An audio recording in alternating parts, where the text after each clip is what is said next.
चातुर्मास की मंगल बेला। केसरी श्रीमद विजय लेखेंद्र सुरसर जी महाराजा पधार रहे हैं।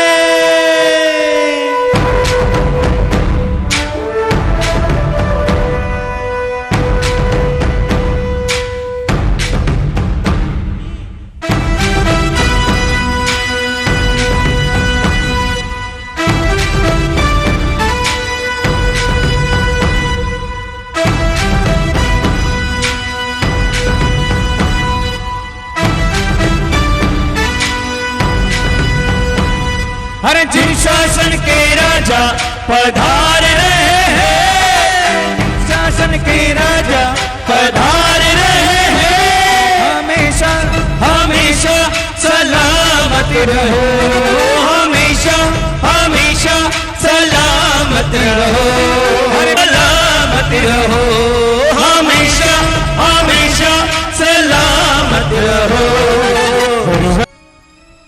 कोंकण केसरी विरल विभूति अद्भुत जिनके साधना, तीर्थों की हो स्थापना, ऐसी है गुरु की भावना। तीर्थों की हो स्थापना, ऐसी गुरु की भावना। मधुर वक्त सरल स्वभावी करते धर्म प्रभावना, मधुर वक्त सरल स्वभावी करते धर्म प्रभावना। लेखेंद्र सूरी गुरु राज को हम भाव से करे वंदना, लेखेंद्र सूरी गुरु राज को हम भाव से करे वंदना। प्रभु वीर की वाणी का गुरु ने हर तरफ गुंजन किया, प्रभु वीर की वाणी का गुरु ने हर तरफ गुंजन किया। हर भक्त के दिल में गुरु ने धर्म का सिंचन किया, हर भक्त के दिल में गुरु ने धर्म का सिंचन किया। जन्मों जन्म का साथ हो दिलबर की है यही प्रार्थना, जन्मों जन्म का साथ हो सबकी यही है प्रार्थना। लेखेंद्र सूरी गुरु राज को हम भाव से करे वंदना, लेखेंद्र सूरी गुरु राज को हम भाव से करे वंदना। हम भाव से करे वंदना, हम भाव से करे वंदना। ओम अरहं नमः।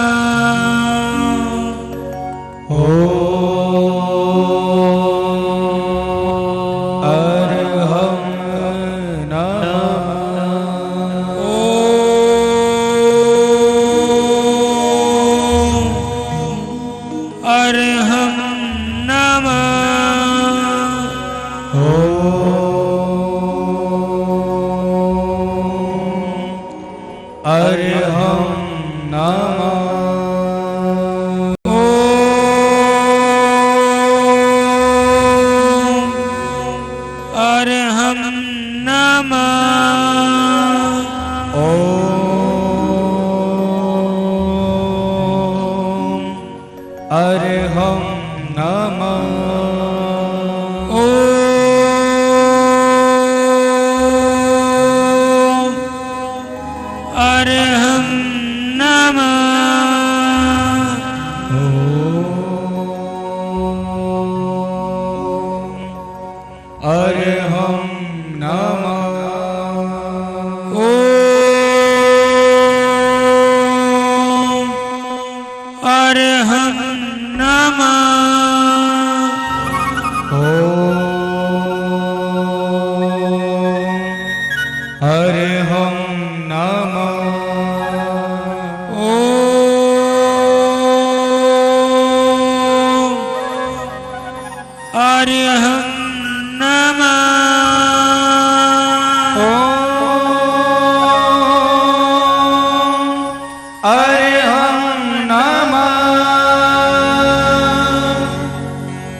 चलिए।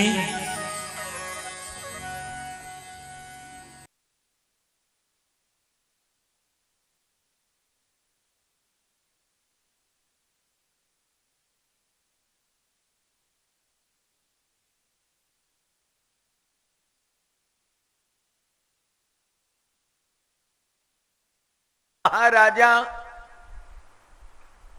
अरिहंत आदि जो 9 पद है, उन 9 पदों का अपने हृदय रूपी कमल में उनका वे ध्यान धरते हैं और उस ध्यान के द्वारा उनकी निज आत्मा में जो अनुभूति होती है, जो अनुभव होता है, और उस अनुभव के बाद ही आचार्य भगवंत इस अरिहंत आदि 9 पद है जिसको हम और आप नौकार कहते हैं, उस नौकार की महिमा आपको और हमको समझा रहे हैं। ये 9 पद की जो आराधना है, ये आपके और हमारे जीवन में सर्वश्रेष्ठ आराधना है। और जो व्यक्ति श्रद्धा भक्ति और भाव उल्लास से इस सिद्ध चक्र की आराधना कर ले, तो निश्चित मानिए कि उसका भाव चक्र का अंत निश्चित है। और भाव चक्र का अंत करने के लिए ही ये सिद्ध चक्र की आराधना आपके और हमारे जीवन के लिए सर्वश्रेष्ठ है। तो आज हम यहां पर इन 9 पदों पर रोज प्रवचन चल रहे हैं, परंतु इन 9 पदों को कितने भाग के अंदर विभक्त किया है? 3 भाग के अंदर। कौन सा? देव तत्व, गुरु तत्व और धर्म तत्व। तो हम यहां जो प्रवचन कर रहे हैं, 2 दिन हमने किस पे चर्चा की? देव तत्व पर। उसके बाद कल हमने गुरु तत्व पर चर्चा की। अब जो गुरु तत्व है, उसके कितने भाग हैं? 3 भाग हैं। गुरु तत्व के 3 भाग है, आचार्य, उपाध्याय और साधु। ये जो गुरु तत्व है उसके 3 पद है। तो उपाध्याय भगवंत को कहां रखा?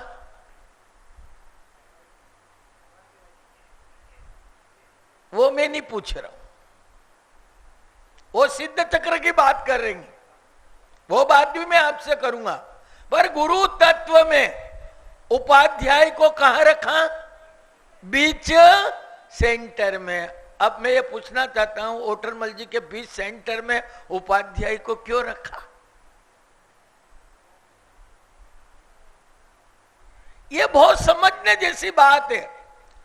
हम भले ही 9 पद की आराधना करेंगे, परंतु 9 पद का जो रहस्य है और इसकी जो गहराई में आपको और हमको जाना चाहिए, वो आज दिन तक नहीं पहुंचा है। एक एक चीज का यह महत्व बताया गया है,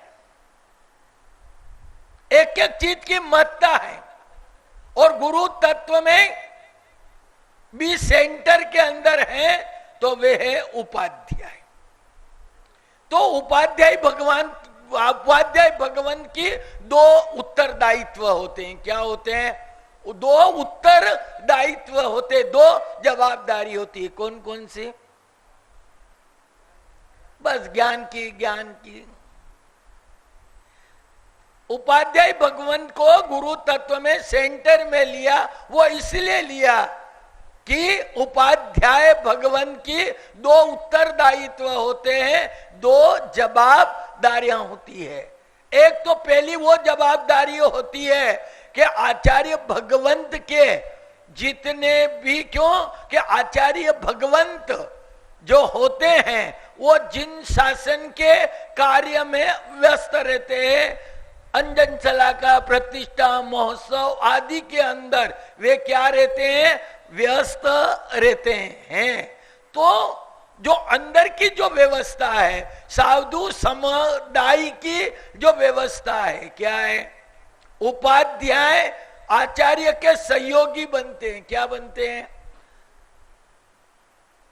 उपाध्याय आचार्य के सहयोगी बनते हैं। आचार्य को सर्व प्रकार का सहयोग करने का यदि कोई काम करते हैं तो जिन शासन में उपाध्याय करते हैं, क्योंकि आचार्य जो होते हैं वो कार्य में व्यस्त रहते हैं। तो साधु समाज की जितनी भी मर्यादा है, जितने भी आचार विचार और पालन का यदि कोई काम करते हैं तो वो कौन करते हैं? उपाध्याय भगवंत। इसलिए हमारे शास्त्रों में आचार्य को क्या कहा? क्या कहा? आपने कभी समझा ही नहीं इन चीजों को। हमारे यहां शास्त्रों में आचार्य को राजा कहा। क्या कहा? राजा। और राजा क्या करता है? राजा कोई काम करता है? कोई राजा है कोई काम करता नहीं करता। राजा तो मात्र एक शोभा देता है। क्या देता है? मात्र एक शोभायमान है, परंतु राजा का समस्त कार्य कौन करता है? मंत्री करते हैं। कौन करते हैं? राजा कोई काम करे? राजा कोई काम नहीं करते हैं, परंतु राजा का जितना भी तंत्र है और सारे तंत्र को कौन संभालता है? मंत्री संभालता है। तो हमारे जिन शासन में आचार्य को क्या कहा? राजा के समान है। उपाध्याय क्या है? मंत्री है। क्या है? मंत्री है। उपाध्याय को मंत्री का, और मंत्री का मतलब होता है क्या? मंत्री का मतलब होता है सारे तंत्र को चलाने वाला, वो क्या होता है? मंत्री होता है। और आचार्य हमारे उपाध्याय को हमारे शास्त्रों में क्या कहा? गृह मंत्री कहा। क्या कहा? उपाध्याय को क्या कहा? गृह मंत्री। गृह मंत्री किसे कहते हैं? अब अच्छी जो पूरे घर को चलाए, क्या है? पूरे घर की व्यवस्थाएं चलाए, उसे क्या कहते हैं? गृह मंत्री। उपाध्याय क्या है? गृह मंत्री। वे पूरे साधु समुदाय को, मैंने बताया ना, दो उनके हैं, इसलिए बीच में रहा, आचार्य के सहयोगी बनते हैं। और साधु साध्वी भगवंत के वे क्या करते हैं?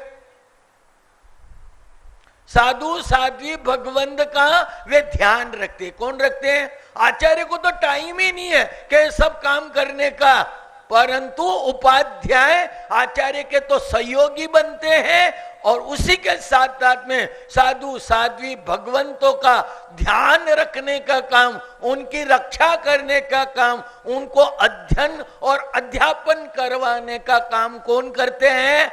उपाध्याय करते। इसलिए नौकार मंत्र में गुरु तत्व के अंदर 20 सेंटर में उपाध्याय को इसलिए लिया गया, किस लिए? कि आचार्य के सहयोगी बने और उसी के साथ साथ में क्या करें? साधु साध्वी का संरक्षण करे, पूरे घर का ध्यान रखे, साधुओं के जीवन का पूरा ख्याल रखते हैं और समय आने पर साधुओं की जो रक्षा करे। कोई परिस्थिति ऐसी निर्मित हो जाए, मन अस्थिर हो जाए, कहीं जाकर के कोई प्रकार की घटनाएं घटित हो जाए, ऐसे साधुओं को स्थिर करने का काम, व्यवस्थित करने का काम कौन करते हैं? उपाध्याय भगवंत करते हैं। ये उपाध्याय भगवंत कर रहे हैं। इसलिए सिद्ध चक्र यंत्र के अंदर सिद्ध अध्याय यशो विजय जी ने 9 पद की पूजा की रचना की और उसमें आचार्य पद की ढाल आती है और उसके अंदर ये कहते कि आचार्य किसे कहते, आचार्य होते कौन है, आचार्य की विशेषता क्या है, आचार्य में से कौन से गुण है जो तीसरे भाव के अंदर मोक्ष चला जाए। वो सारी बातें उस 9 पद की ढाल में बताई हैं। तो आचार्य पद की ढाल को बताते हुए कहते वर 36 गुण करी शोभे। क्या कह रहे हैं यशो विजय जी महाराज? ये कह रहे कि आचार्य कैसे होते हैं? वर 36 गुण करी शोभे, जो 1 नहीं 2 नहीं 10 नहीं 36 गुणों से क्या है, सुशोभित है। 36 गुण के वो धारक हैं। युग प्रधाने, क्या युग प्रधाने, युग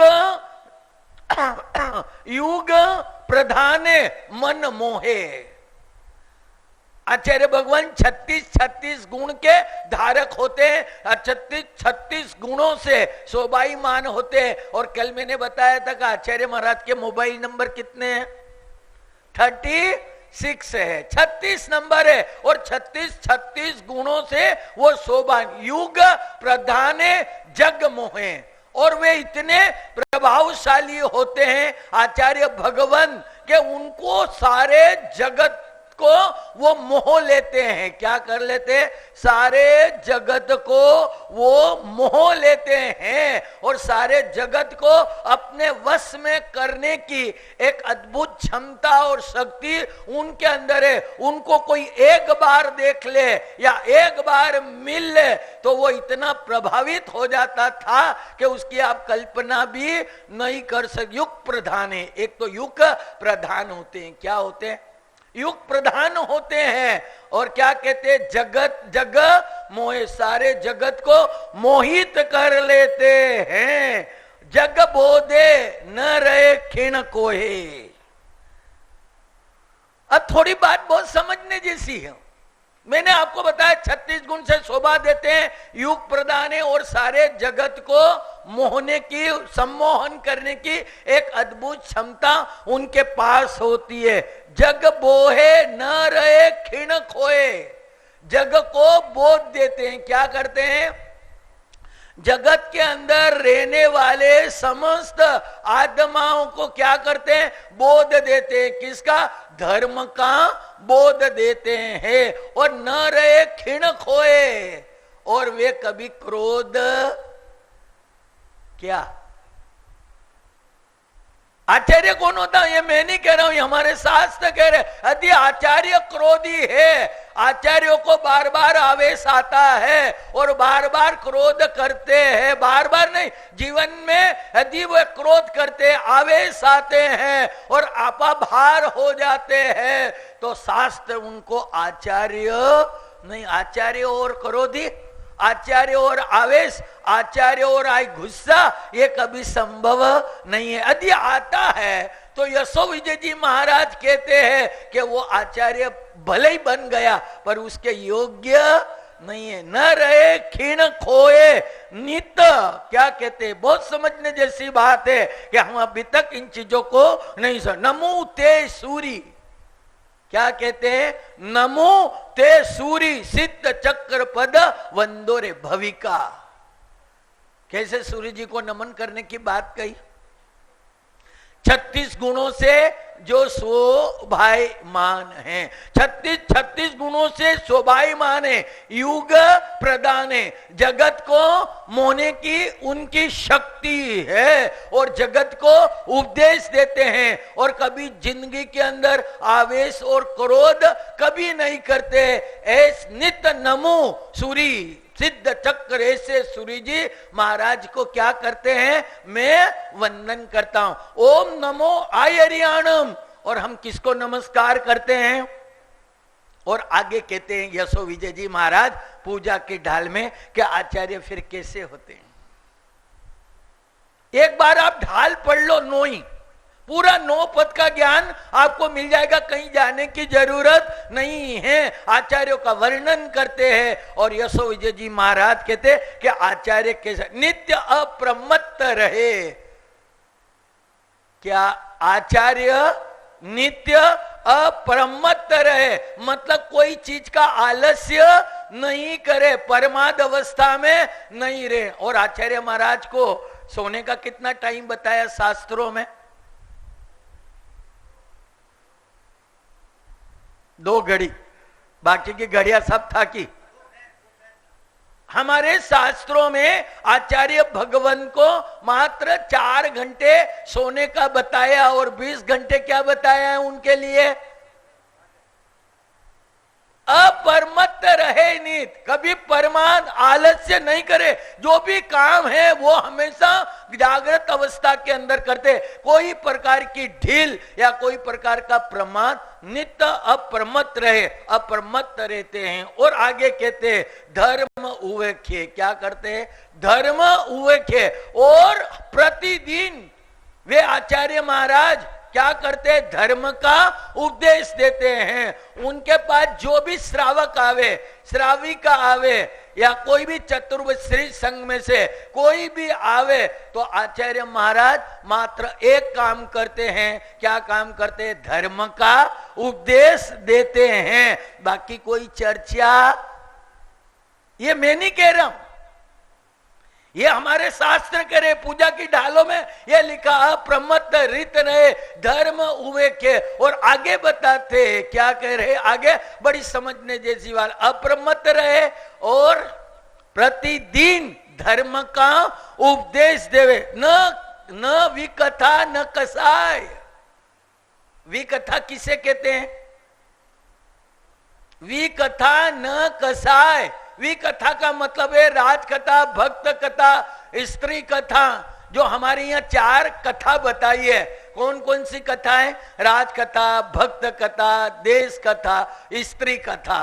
कोई प्रकार की वो कथा नहीं करे कि आज देश के अंदर क्या हो रहा है, देश में क्या चल रहा है, 2019 आ रहा है, मोदी जी जाएंगे और दूसरे आएंगे, ऐसी कोई राज कथा नहीं करते हैं। कोई प्रकार के कर्म बंधन और जहां विचारों में गंदगी आती है ऐसी विकता वो नहीं करते। कोई प्रकार की सांसारिक, कोई प्रकार की चर्चा नहीं करते। 4 कथा में से एक कथा भी नहीं करते हैं। विकथा न विकथा, कोई प्रकार की कथा जीवन के अंदर वो नहीं करते हैं। चाहे वो राजकथा हो, देश कथा हो, भक्त कथा हो, चाहे स्त्री की कथा हो, कोई कथा, अपने भक्तों की भी कोई कथा नहीं करते।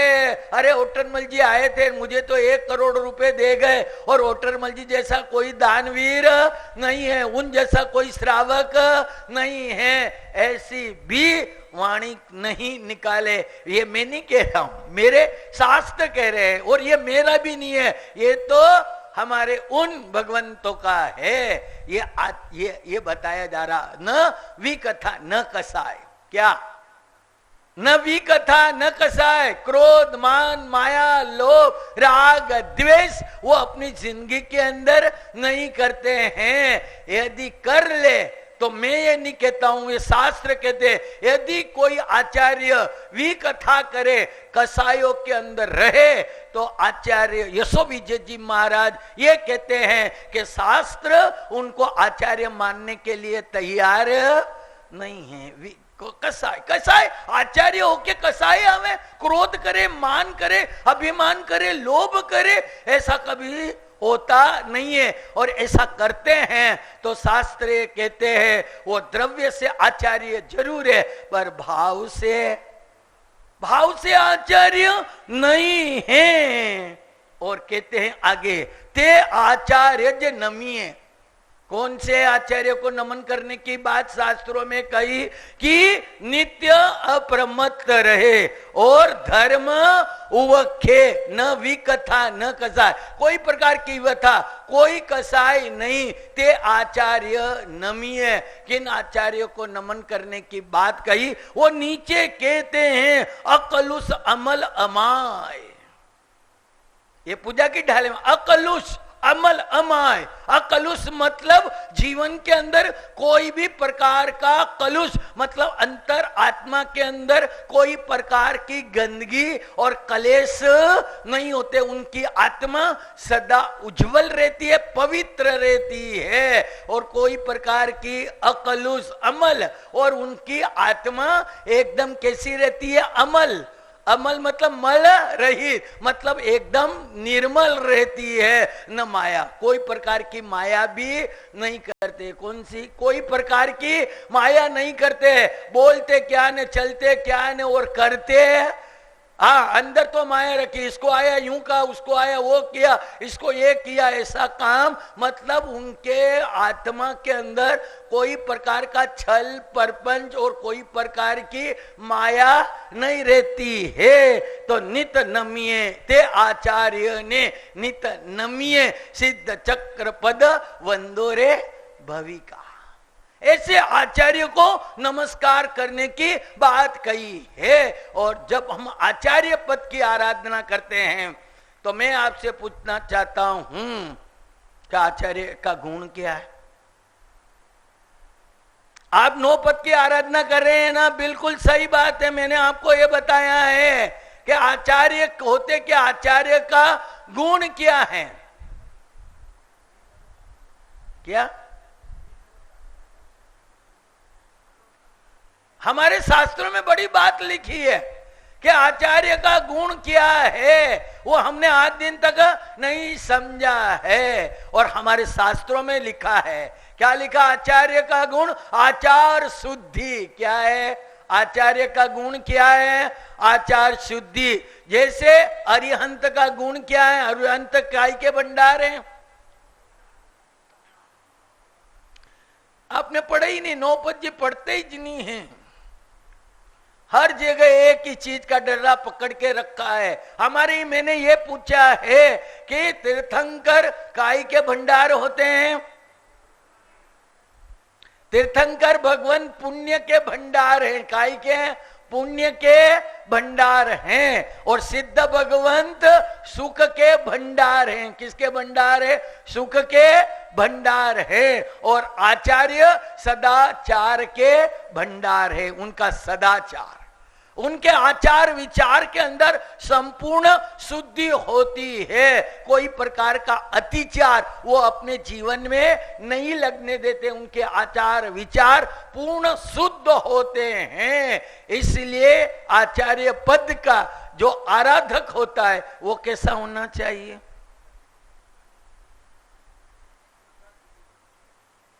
वो कैसा होना चाहिए? शास्त्रों में लिखा है कि ओम ओम नमो आयर्याणम। आचार्य भगवंत को नमस्कार करते हैं। उन आचार्यों से हमें क्या मांगना है? हमने तीर्थंकरों से क्या मांगा उट्टनमल जी?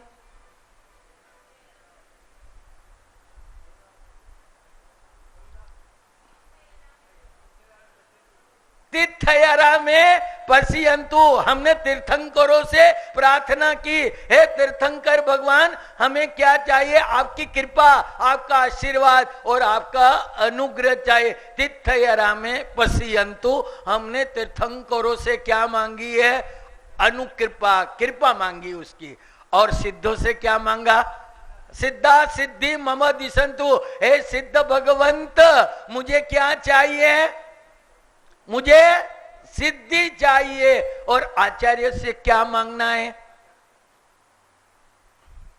आचार्यों से आचार शुद्धि मांगना है। हे आचार्य भगवान आप सदाचार के भंडार है, आप आचार विचार से पूर्ण शुद्ध है। मेरे ऊपर कृपा करें और मेरे जो आचार विचार हैं ये मेरे क्या बने? शुद्ध बने। आचार्यों से क्या मांगना है? आचार शुद्धि मांगना है।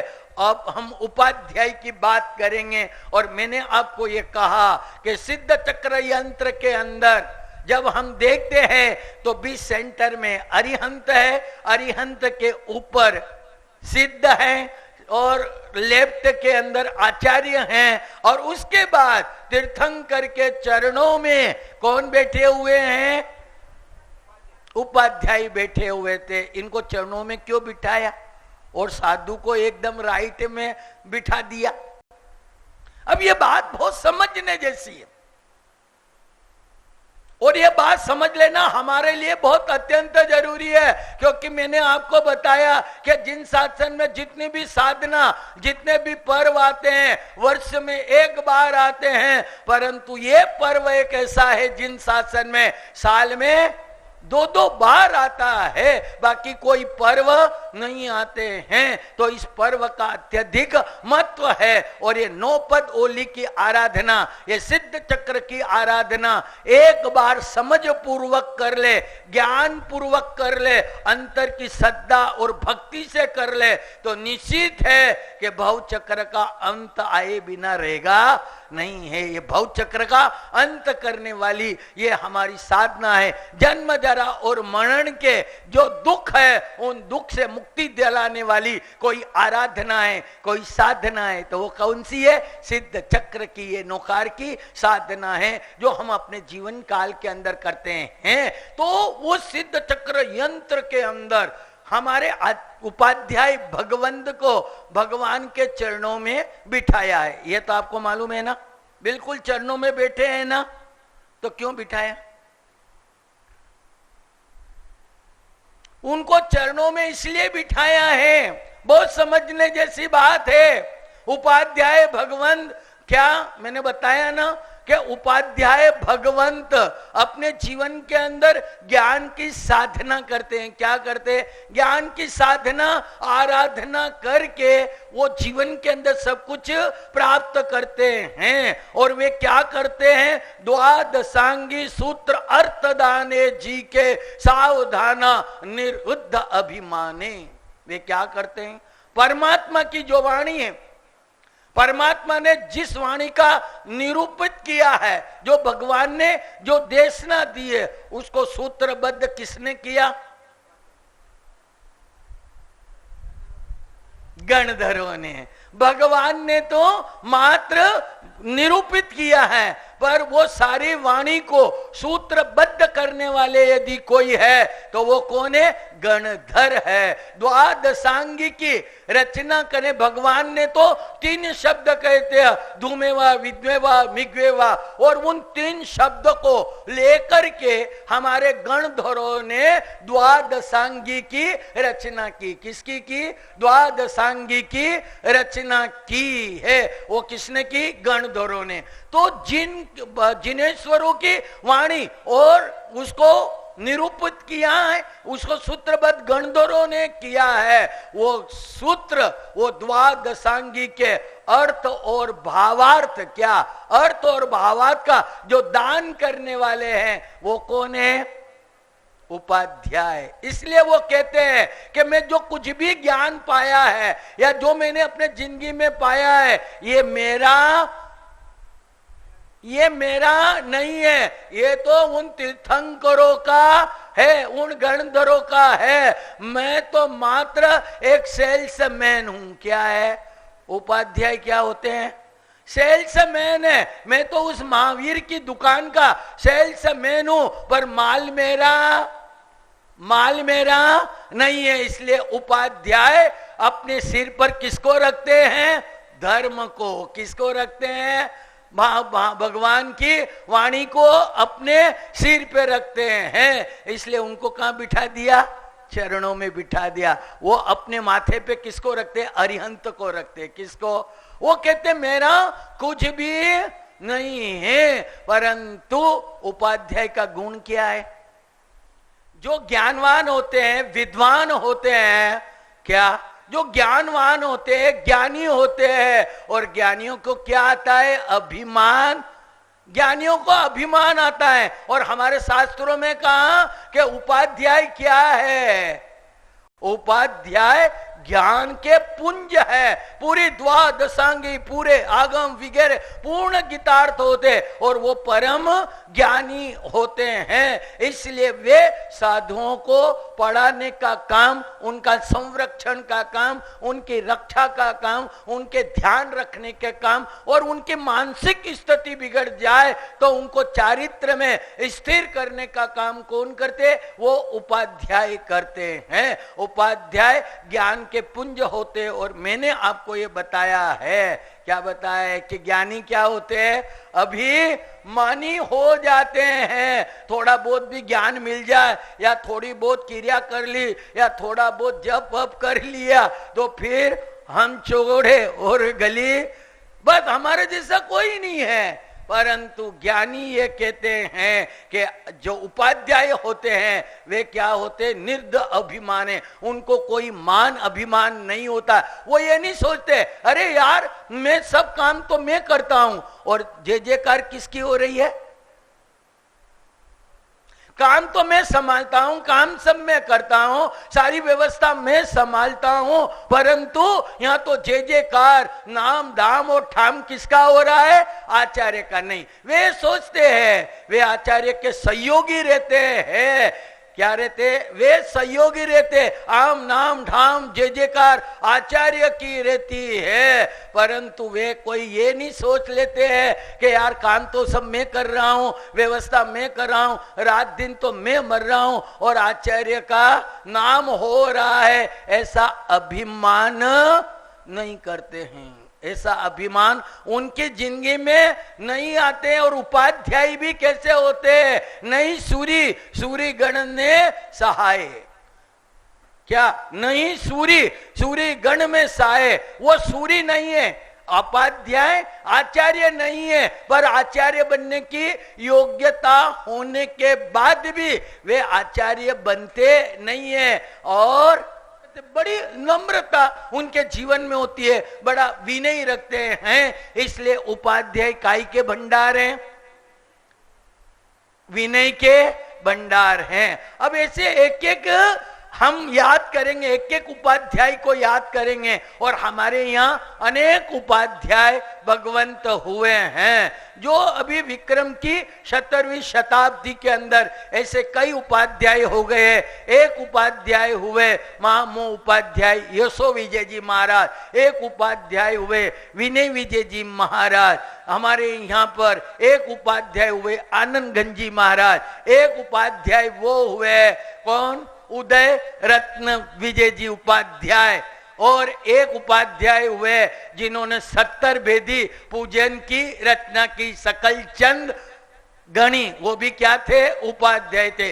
शांति विजय उपाध्याय हुए, भानुचंद्र उपाध्याय हुए, ऐसे ऐसे अनेक उपाध्याय हमारे जिन शासन के अंदर हुए। और उन्होंने अपने जीवन के अंदर ज्ञान की साधना करके उन्होंने वो ज्ञान बिना अभिमान से, कोई अभिमान के विनय गुण से आज तक और हम तक उन्होंने पहुंचाया है। तो हम याद करेंगे सबसे पहले किसको, उदय उपाध्याय, उदय रत्न विजय जी, नाम सुना आपने, वो उपाध्याय थे, आचार्य नहीं बने। ज्ञान विमल जी सूरी बने थे, परंतु शास्त्रों के अंदर, इतिहास के अंदर हमारे उदय रत्न विजय जी उपाध्याय थे। और मैंने आपको एक घटना बताई थी कि उपाध्यायों के अंदर ज्ञान की इतनी शक्ति खिली हुई होती है, योग साधना इतनी होती है कि शास्त्रों के अंदर वे पारंगत होते हैं और उन शास्त्र के समस्त रहस्य, जो गूढ़ रहस्य, उनको वो जानते थे और उनके प्रभाव से वो अनेक प्रकार के काम करते थे। और मैंने आपको ये बताया था कि वो उपाध्याय उदय रत्न विजय जी महाराज खेड़ा के अंदर चातुर्मास किया और चातुर्मास के बाद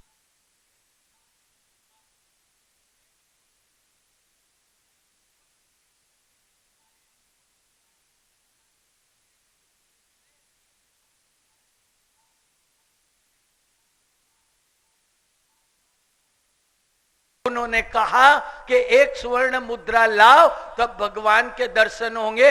आप 1000 लोग हैं, 1000 स्वर्ण मुद्रा आप राज्य कोष के अंदर जमा कराओ तो ही आपको दर्शन होने वाले हैं। और आने के बाद देखा कि आपके जो द्वार है ये तो बिल्कुल बंद है और इस ठाकुर के जो सेवक है ये हमसे पैसा मांगते हैं। और ये पैसा देके के प्रभु हमें दर्शन नहीं करना है, और प्रार्थना को इतनी गहराई में ले जाते हैं और कहते हैं कि प्रभु इस मंदिर के अंदर क्यों बंद है, हमारे दिल के अंदर जाओ, अलखनानाथ द्वार खोलो। और ऐसी प्रार्थना करते इतने भाव विभोर हो जाते हैं। और इतिहास से कहता है इतनी उपाध्याय उदय रत्न विजय जी महाराज पार्श संकेश्वरा सेवकर साव का एवड़ी कई बार वागे ठाकुरा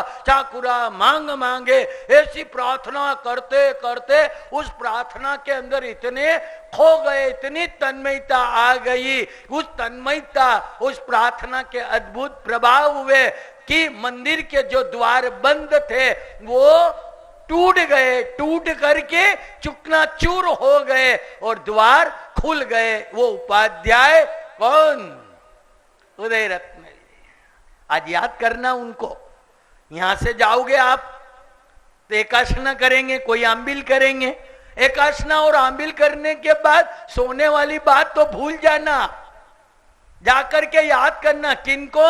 उपाध्याय उदय रत्न विचारे उपाध्याय भगवान, आपने कितना अद्भुत प्रभावना की, अद्भुत आपने चमत्कार का सृजन किया। आपकी प्रार्थना में कितनी शक्ति थी कि भगवान के द्वार भी टूट गए।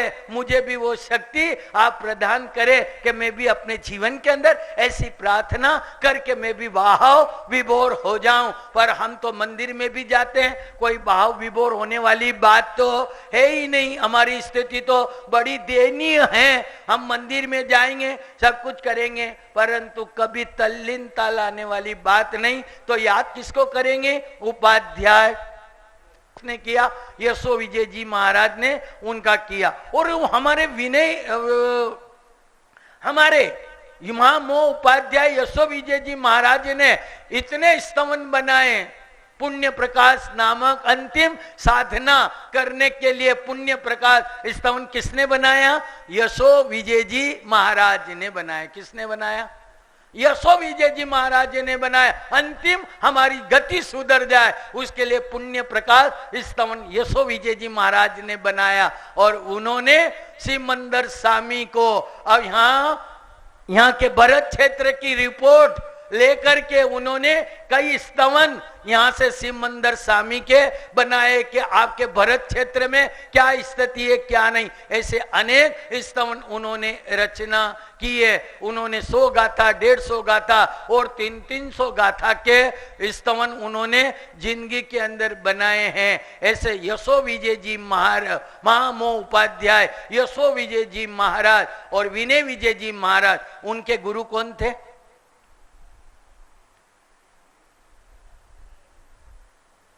इतिहास नहीं पढ़ा? आप पढ़िए। वहां महामो उपाध्याय यशो विजय जी, विनय विजय जी के गुरु का नाम था नैन विजय जी। क्या नाम था? नैन विजय जी। ये उनके दोनों शिष्य थे और उनको अपनी निश्रा में रखे उनको प्राकृत, संस्कृत, मारवाड़ी, गुजराती जितनी भी भाषाओं का ज्ञान था वो ज्ञान उन्होंने करवाया। किसने करवाया? उनके गुरु ने समस्त ज्ञान उनको करवा दिया गया। और गुरु शिष्य बैठे हुए थे, विचार कर रहे थे और नैन विजय जी के मन के अंदर ये विचार आया। क्या विचार आया? कि मेरे शिष्य को जितना भी ज्ञान देना था वो यहाँ इनकी पढ़ाई पूरी हो गई, अभ्यास पूरा हो गया, परंतु इनको ज्ञान की साधना और करवानी है। और इसके लिए काशी शिव, काशी भेजे बिना संपूर्ण ज्ञान की साधना आराधना और ज्ञानार्जन होने वाला नहीं है। गुरु शिष्य बैठे बैठे बातचीत कर रहे थे और इतने में एक श्रावक आया। उस श्रावक का नाम था धनजी सूरा। क्या नाम था? धनजी सूरा। इतिहास की सत्य घटना में बता रहा हूं आपको। धनजी सूरा नाम का एक श्रावक आया और उसने देखा कि गुरु शिष्य मिल करके कोई गुप्त मंत्रणा कर रहे हैं, चर्चा कर रहे हैं, बातचीत कर रहे हैं। और धनजी सूरा श्रावक वहां पहुंचता है, वंदन करता है और वंदन करने के बाद कहता है कि गुरुदेव आप सब मिलके क्या चर्चा कर रहे थे, क्या विचारणा कर रहे थे, आप क्या सोच रहे थे?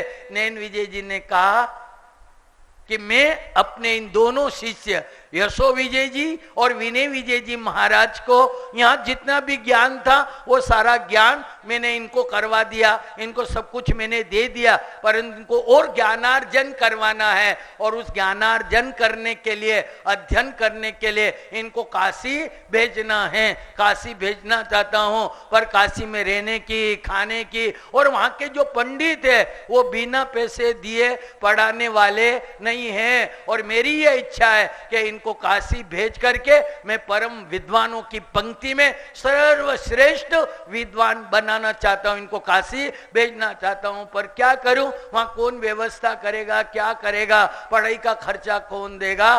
धनजी सूरा श्रावक ने कहा कि गुरुदेव आप चिंता मत करना। कभी क्यों ऐसा कि बाप जी मां का जैसा श्रावक बैठा है और आप चिंता करो? अरे भक्त ऐसे होते हैं, हम क्या भक्त बने आज दिन तक? मार्थ स्वार्थ के कारण हमारे भीतर कुछ भी नहीं है। धनजी सूरा कहता है, क्या कहता है कि गुरुदेव आप कोई चिंता मत करो और इन दोनों को, आपके शिष्यों को काशी भेजिए, वहां अध्ययन अध्यापन कराए और वहां का रहने की व्यवस्था, गोछरी पानी की व्यवस्था और पंडितों की तनख्वाह की व्यवस्था मैं करूंगा। ये जितने साल तक रहेंगे वो सारी व्यवस्था। और इतिहास ये कहता है कि धनजी सूरा श्रावक इतना पैसे वाला था, परंतु उसने कोई मुनीम को या नौकर को नहीं भेजा कि जा करके व्यवस्था। 12 सालों तक वहां पर रहे और दोनों परम विद्वान बन गए। और उनकी बुद्धि कितनी प्रखर थी कि एक ग्रंथ था और वो एक पंडित के पास था और वो न्याय का ग्रंथ था और उसकी 1200 गाथा थी। कितनी? वो ग्रंथ उनको चाहिए, तो उन्होंने जाके कहा पंडित से कि ये ग्रंथ हमको पढ़ने के लिए दे दे। उसने कहा ये ग्रंथ मैं देने वाला नहीं हूं। उन्होंने उनको विनती की, क्या? तो उन्होंने कहा मैं मात्र 12 घंटे के लिए दूंगा। कितने घंटे के लिए? और 12 घंटे में जो भी पढ़ना करना हो कर लो, 13वां घंटे में ये ग्रंथ मुझे ला के देना। उन्होंने कोई बात नहीं। और इतिहास से कहता है कि उस पंडित ने वो ग्रंथ यशो विजय जी महाराज को दिया, उपाश्रय में लाए, खाना पीना सब भूल करके हमारे यशो विजय जी महाराज ने 800 गाथा कंठस्थ कर ली। कितनी? यहाँ तो 8 भी करनी हुए तो बुद्धि का ही ठिकाना नहीं है। 800 गाथा उन्होंने याद कर ली और उनके गुरु भाई विनय विजय जी ने 400 गाथा यात्रा मात्र 7 घंटे में करके वो ग्रंथ उस पंडित को दे दिया। ऐसे विद्वान और काशी के सर्व पंडितों के अंदर सर्वश्रेष्ठ विद्वान उनको माना गया।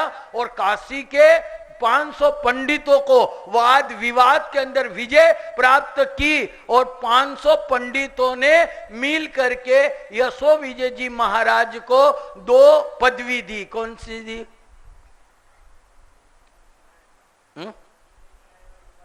एक उनको न्याय विशारद की पदवी दी। क्या दी? न्याय विशारद। और दूसरी दी काली सरस्वती की पदवी से उनको विभूषित कर दिया। और एक बार क्या हुआ कि काशी के अंदर एक विदेशी विद्वान आया और वो जमाने की बात थी जहां वाद विवाद करने के अंदर इंटरेस्ट रखते थे। तो विदेशी पंडित आया और उसने काशी में घोषणा कर दी, मेरे से कोई भी वाद विवाद करने के लिए यदि कोई पंडित है तो मैं वाद विवाद करने के लिए तैयार। वो विदेशी पंडित था, बहुत विद्वान था और काशी के 500,000 पंडित, कोई भी उस विदेशी पंडित से विवाद करने के लिए कोई तैयार नहीं हुआ। और ये बात यशो विजय जी को मालूम पड़ी कि विदेश का पंडित आया है, वाद विवाद और चर्चा करना चाहते हैं, ज्ञान की चर्चा करना चाहता है, पर काशी के सब पंडितों ने मना कर दिया कि इससे जो चर्चा करेंगे तो हम पराजित हो जाएंगे और पराजित हो गए तो अपमानित हो जाएंगे। उस विदेशी पंडित से कोई चर्चा करने के लिए तैयार नहीं है। यशो विजय जी को मालूम पड़ा तो वे अपने जिनों से उन्होंने ज्ञान सीखा था। जिस ब्राह्मण से, जिस शास्त्री से, जिस भट्टाचार्य, उनके पास पास गए, उनसे निवेदन किया कि इस पंडित से वाद विवाद करने के लिए मैं तैयार हूं, क्योंकि काशी की इज्जत रखना अत्यंत जरूरी। और इतिहास ये कहता है पुखराज जी के उस विदेशी के साथ में यशो विजय जी महाराज ने क्या किया, वाद विवाद किया और वहां विजय प्राप्त हुई। 500 पंडितों के बीच में उनका सम्मान हुआ और वहां 12 साल रह करके और वहां से उन्होंने विहार किया और विहार करके आगरा आए। कहां आए? आगरा। दोनों आगरा है और आगरा में भी ऐसे ऐसे पंडित और विद्वान और इतने ज्ञानी लोग थे, तो उन्होंने 4 वर्षों तक आगरा में रह करके उन्होंने न्याय तर्क ऐसे ग्रंथों का अध्ययन अध्यापन करके परम विद्वान बन करके 4 सालों के बाद ज्ञानार्जन करके आगरा से गुजरात की ओर आने लगे। कहां आने लगे? गुजरात की ओर। और उनके गुरु कौन थे? नैन विजय। उनको मालूम पड़ा कि मेरे दोनों शिष्य जो है हर तरह से विद्वान निपुण और होशियार होकर आए। इतनी खुशी, इतना आनंद, इतनी उनकी प्रसन्नता कि मेरे दोनों शिष्य जो है विजय बन के आए हैं, ज्ञानार्जन करके आए हैं। इतनी ज्ञान की उपासना की, वो सुन करके उनको हर्ष हो रहा है, आनंद हो रहा है, प्रसन्न हो रहे हैं। और इतिहास ये कहता है कि यशो विजय जी और विनय विजय जी महाराज चल करके गुजरात की ओर आ रहे हैं। गुरु को मालूम पड़ा, गुरु हर्ष होने लगे और संग इकट्ठा हुआ कि काशी के 5 पंडित को पराजित करके, विदेश के पंडित को हरा करके, ज्ञानार्जन करके पहली बार गुजरात की धरती पे आ रहे हैं, अपने गुरु से मिलने के लिए आए। संघ इकट्ठा हुआ और संघ मिल करके नैन विजय जी के पास गए, उनके गुरु के पास गए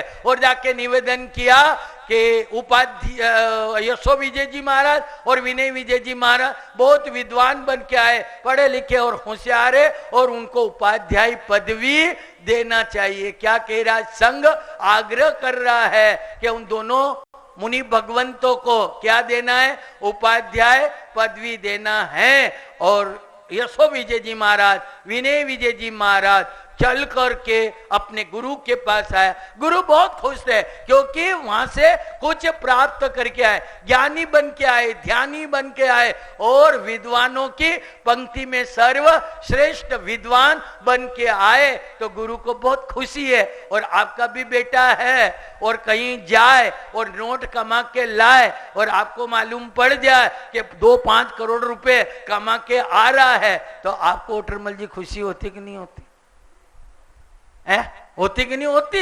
ऐसे गुरु को भी खुशी होती है कि यार मेरे दोनों शिष्य इतने विद्वान आए, 500 पंडित को न्याय विशारद काली सरस्वती की पदवी से विभूषित हो गए, बहुत हर्ष है। और अपने गुरु के पास आए, संघ आया और संघ ने कहा कि इनको उपाध्याय बनाया जाए, इनको उपाध्याय पदवी दी जाए और आग्रह किया। परंतु विनय विजय जी महाराज, यशो विजय जी महाराज ने उपाध्याय पदवी लेने से इनकार कर दिया और ये कहा कि हम इसके योग्य नहीं है, हमें ये पदवी नहीं चाहिए, हमें कोई जरूरत नहीं है, हम तो मुनि रह करके ही सब कुछ करना चाहते हैं। परंतु संघ का आग्रह, मांगने से कोई चीज मिलती?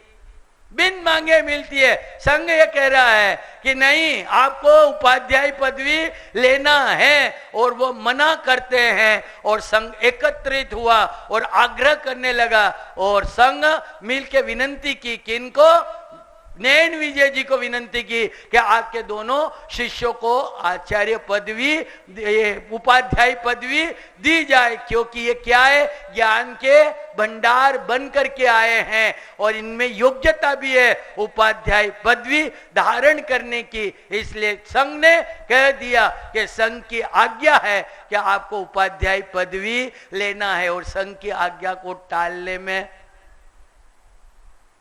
संघ आदेश दे दे साधु को, आचार्यों को तो संघ सर्वोपरि होता है। संघ के आग्रह को टालने की शक्ति आचार्यों में भी नहीं होती। संघ का आग्रह रहा और अपने शिष्यों को उन्होंने दोनों को उपाध्याय पदवी दी। महामो उपाध्याय यशो विजय जी और विनय विजय जी दोनों उपाध्याय बन गए और बनने के बाद शास्त्रों का अध्ययन किया। सैकड़ों उन्होंने ग्रंथ लिख ले। संस्कृत में ग्रंथ लिखे, किसने? संस्कृत में, प्राकृत में। परंतु आप जानते हैं, उनको मालूम था कि आने वाला समय में संस्कृत और प्राकृत का ज्ञान लोगों में होने वाला नहीं है। तो उन्होंने क्या किया, उन संस्कृत और प्राकृत के उसके बाद उन्होंने ज्ञान सार अष्टक लिखा।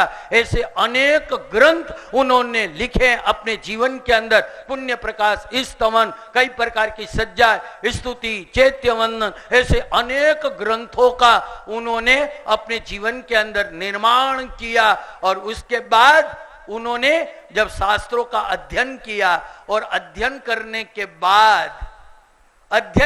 के बाद गहराई में गए और उन्होंने इस समाज का दिग्दर्शन किया कि यहां पर धर्म के नाम पर आडंबर चल रहा है, धर्म के नाम पर अर्थ पैदा हो रहा है और ढोंगी और पाखंडी लोग इस धर्म के नाम से ठगाई कर रहे हैं। और साधुओं में शिथिलाचार बढ़ा हुआ है, क्योंकि पहले वे जो भी संत थे इतनी शक्ति थी कि राजा और महाराजा को प्रभावित करते थे। धर्म के नाम पर एक बड़ा आडंबर और धर्म की क्रियाओं से व्यक्ति बिल्कुल विमुख हो गया, शिथिलाचार बढ़ गया और धर्म की बातें, लोगों को धर्म की बातें सही नहीं समझा रहे। भगवान की आज्ञा और भगवान का धर्म लोगों को नहीं बता रहे हैं। उन्होंने ये दिग्दर्शन किया, उनके मन में विचार आया और उन्होंने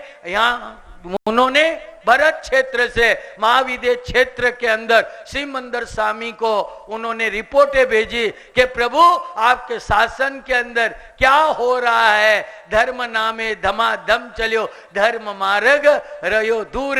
धर्म के नाम पे यहाँ धमाधम चल रहा है और धर्म के मार्ग से लोग बहुत दूर चले गए हैं। और उन्होंने ऐसे स्तवन निकले और सारी समाज के अंदर उनकी चर्चा होने लगी। यशो जी महाराज ने धर्म के नाम धमाधम चला, धर्म ये क्या है, ये क्या है। सारे जो लोग थे, जो शीतलाचारी थे, जो यशो विजय जी के विरोधी थे, उन्होंने एक वातावरण कर दिया कि यशो विजय जी महाराज धर्म को धमाधम कहते हैं और धर्म के हम तो धर्म करते हैं और उनके खिलाफ के अंदर वातावरण बन गया। यशो जी ऐसे, यशो विजय जी महाराज ऐसे, यशो जी महाराज ऐसे, और सारे संघों में वातावरण फैल गया।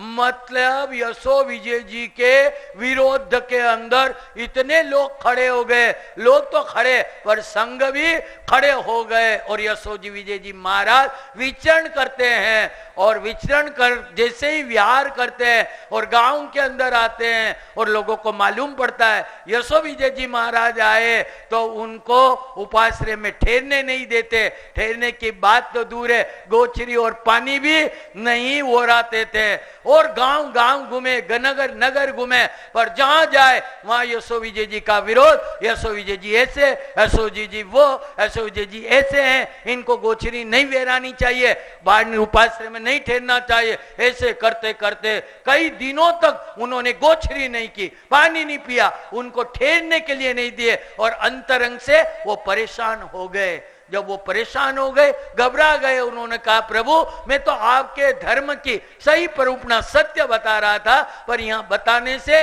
इतने इतने कष्ट आए, इतनी तकलीफ, इतने उनको कई कई दिनों तक आहार नहीं मिला, ठहरने का न मिला, थक गए अंदर से और मन में विचार करते अब मैं जाऊं तो कहां जाऊं, किसके पास जाऊं मेरी अंतर की वेदना कहने के लिए। और इतिहास ये कहता है और मैंने भी आपको कहा जब भी कोई संकट आए, असमाधि आए, अशांति आए तो कहीं मत जाना, शंखेश्वर के अंदर विराजित पारसनाथ भगवान के चरणों में चले आते। और यशो विजय जी महाराज मन की बातें किसको कहना, क्या करना।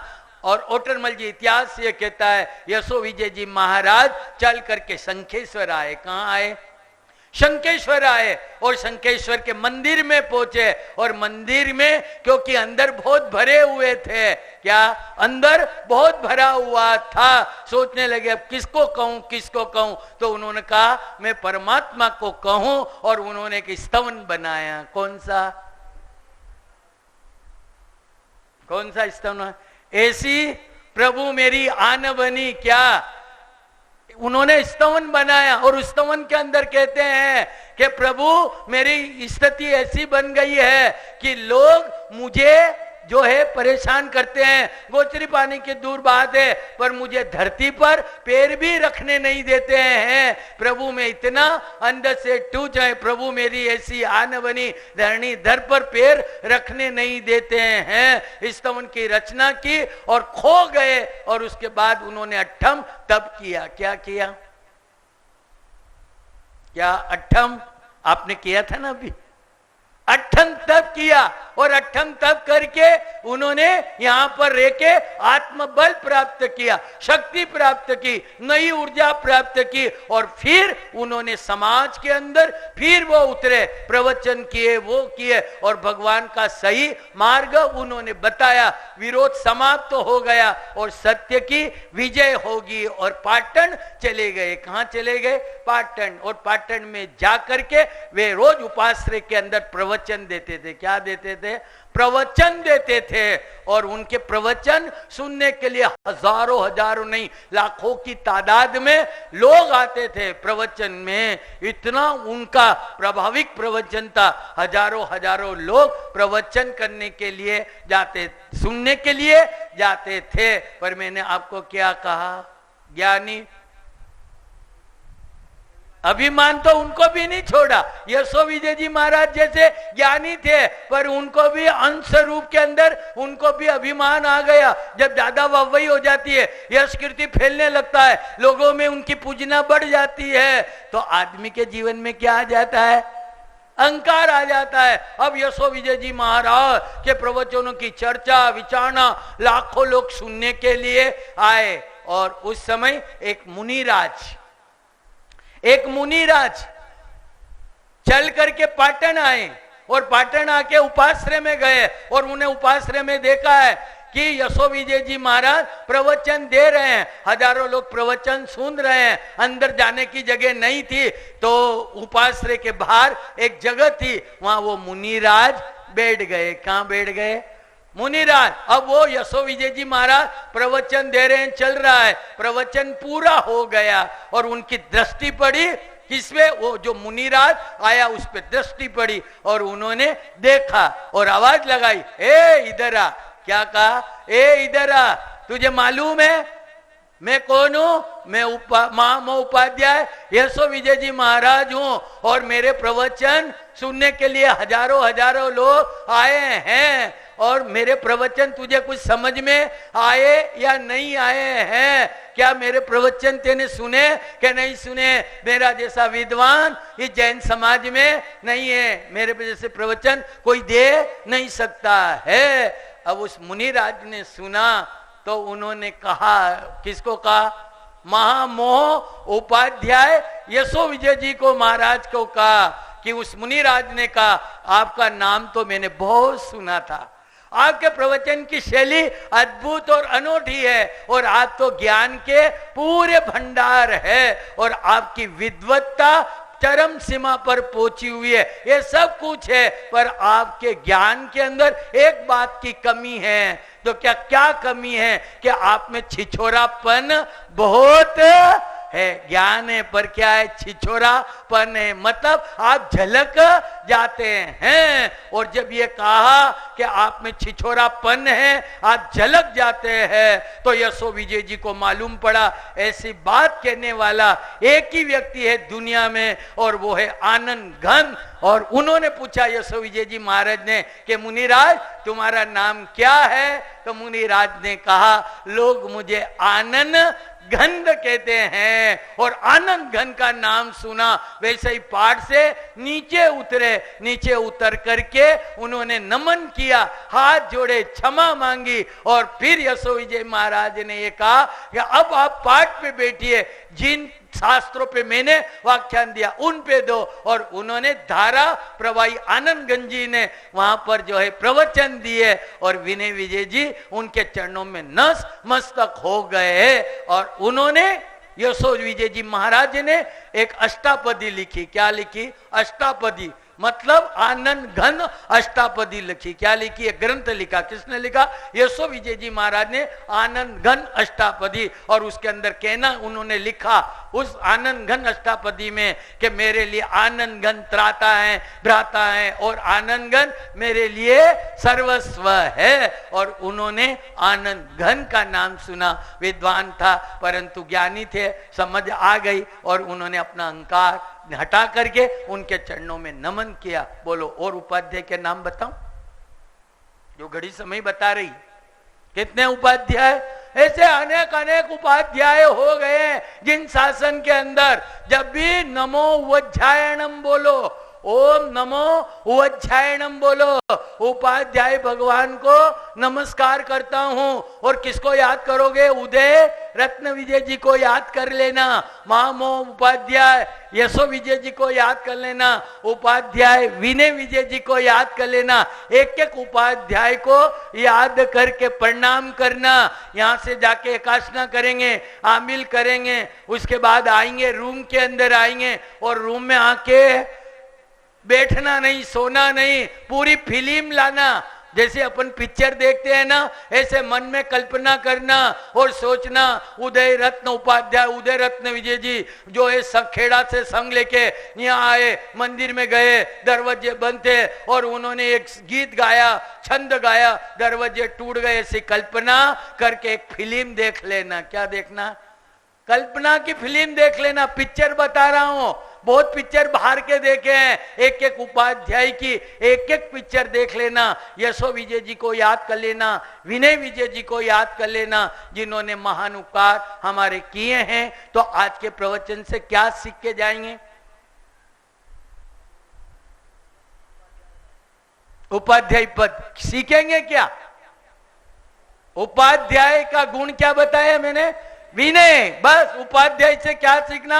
और उपाध्याय को प्रार्थना करना, हे उपाध्याय भगवान मुझे कुछ नहीं चाहिए। क्या चाहिए? विनय चाहिए। विनयता को प्राप्त कर लेना और उपाध्याय पद की आराधना करने वाला आराधक, और यूं कहूं तो अरिहंत आदि 9 पदों की आराधना करने वाला श्रावक के जीवन के अंदर क्या होना चाहिए? विनय गुण होना चाहिए। तो आज के प्रवचन से क्या सीख के जाएंगे? मात्र विनय गुण जीवन के अंदर लाना, तो उपाध्याय का आशीर्वाद आपको और हमको मिलेगा। और कल क्या है? कल कौन सा पद आएगा?